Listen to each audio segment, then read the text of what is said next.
Ginataang bilo-bilo.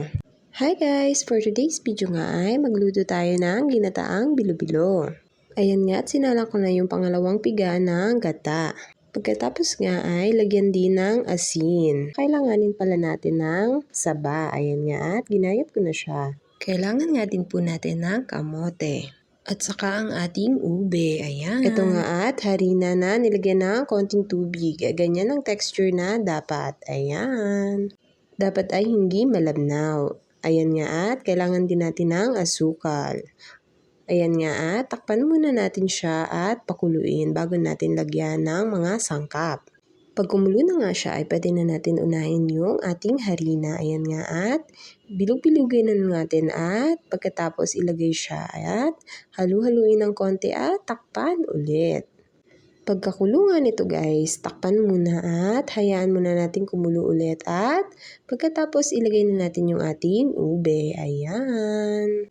Dahan-dahan lang po guys ang ating paglagay para hindi po tayo matalamsikan ng mainit na gata. Pagkulungan niya ay pwede na nating ilagay yung kamote. Ayan. Sobrang sarap nga niyan dahil manamis-namis. Ayan, hinugasan na po pala yan lahat bago natin ilagay sa lulutuin. Ayan, at halu-haluin lang ng konti at takpan na po ulit natin at hayaang kumulo ulit.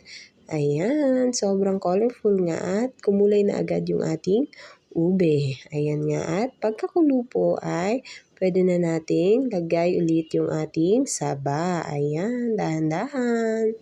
Ayan nga at medyo madami-dami nga itong ating niluto dahil madami-dami din kami dito sa bahay. Ayan.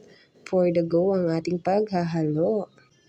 Pagkakulungan nito guys ay pwede na nating lagyan siya ng asukal. Ayan, tansya-tansya lang guys kung gaano ka tamis ang iyong gusto. Ayan.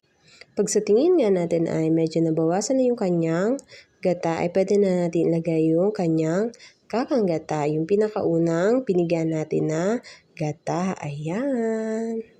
Ayan nga at yung pinaka last drop niyan ay hindi ko talaga sinasama dahil medyo may naiiwan siyang bunot na maliliit. Ayan nga at pag lumambot na nga yung ating mga sangkap ay luto na yan guys. Ayan.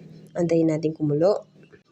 Para nga po mabilis kumulo ay tinatakpan talaga namin. Ayan nga at sobrang bango po talaga nito at sobrang linamnam. Masarap na pang merienda. Kulang nga lang po ito ng sago. Hindi na po kami nakabili ng sago. Ayan nga at kitang-kita naman na sobrang nilamnam. Ayan nga lang po for today's video. Sana po ay nag-enjoy kayo sa aking munting pagluluto. Ayan. Thank you and God bless.